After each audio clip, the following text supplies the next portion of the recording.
Welcome back. In this tutorial, we will guide you through the process of creating a new account on Atomic Wallet. Let's get started. First, open the Atomic Wallet on your device.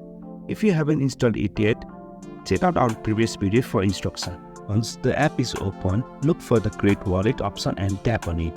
Next, you need to set up a strong password for your wallet. Make sure it's something secureable and memorable.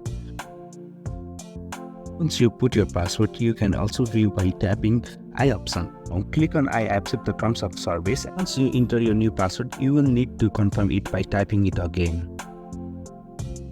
After confirming your new password, tap confirm.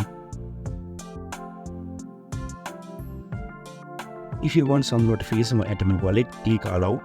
You can also enable fingerprint or face ID, but again you need to confirm your password. Now you will see your backup phrase. This is crucial for recovering your wallet. If you ever lost access to your device, write down this 12 word in the exact order and store them in a safe place. Tap on Start using Atomic, and there you have it. You have successfully created a new account on Atomic Wallet. Now you can start managing your cryptocurrency. If you find this guide helpful, don't forget to like, share and subscribe. Thanks for watching.